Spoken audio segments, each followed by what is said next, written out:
دۆخی سووریا بەگشتی و کورد بە تایبەت وای کردووە بەشێک لە پەرلەمانتارانی پەرلەمانی کوردستان نیگەران بکات و بە گرنگی بزانن بە زووی دەستەی سەرۆکاتی پەرلەمان هەڵبژێردرێت تا بڕیارێک بدەن.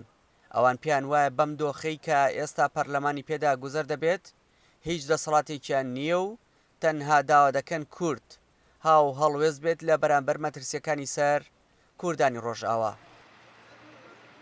گرنگترین شت ئەوەیە بەرپرسانی هەریەم دەسەڵاتدارانی هەریەم خەڵکی کوردستان ئامادەیە هاوکاری و هەماهەنگی بکە بە تایبەتی دیار نییە ئەم شەڕە لەگەڵ ڕۆژئاوا بەرەوچوویەکە ئایا کۆتایی پێدێ ئایا شەڕ دروستە بێ ئایا پێویستیان بە کۆمەکی مرۆیی و ساحی و چی هەیە گرنگە سمێلکە بکرێتەوە بە تەواوەتی بە تایبەتی بۆ کاروباری مرۆیی بۆ چارەسەری بریندار بۆ ئەوانە ئەمە بابەتێکی زۆر زۆرکرێت پەرلەمان تاوەکو دەستەی سەرۆکایەتی هەڵ نەبژێردێ و ناتوانێت هیچ جوڵەیە بکە.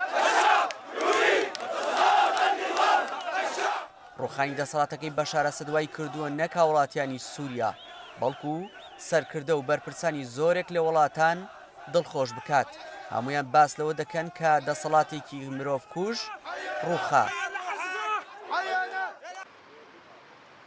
پەرلەمانتارانی پەرلەمانی کوردستانیش بە پێویستی دەزانن بۆ لەمەولا مافی پێکاتەی کورد لە سووریا پارێزراو بێت و چی دیکە مافەکانی پێشێل نەکرێت.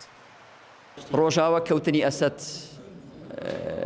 ئاواتێکی گەورەی هەموو ڕزگاری خوازان بوو ڕژێمێکی ستەمکار دەسەڵاتێکی 53 ساڵەی بنەماڵەیەکی دیکتاتۆر تاکەڕە و ستەمکار خوێن ڕێژ کۆتایی هات ئەوە دەواازەیەکی گەورەیە چۆن لە ڕۆژانی ئایندە مامەڵە دەکرێت ئەوە گرنگە مەداوا دەکەین لە پێکاتەکانی وڵاتی سووریا بە کوردەوە بە عەرەبەوە بە تایفەی جۆرا و جۆرەوە ئەو دەرفەتە بقۆزنەوە بە یەکەوە ڕێککەون دەستورێکی گشتی نیشتیمانی دابنێن ململانیەکان و جیاوازیەکان وەلانێن بیکەنە دەواازەیەک بۆ هەڵسانەوەی گەلانی سووریا.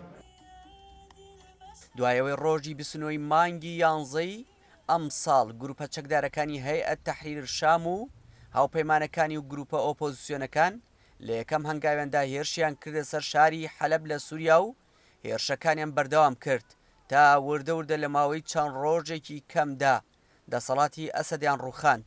بۆیە ئێستا بەرپرسانی کوردستان و پەرلەمانتاران بە گرنگی دەزانن مافە زەوتکراوەکانی کورد بدرێتەوە و مافەکانیان پارێزراو بێت. دیار جەمال دەنگی ئەمریکا هەولێر.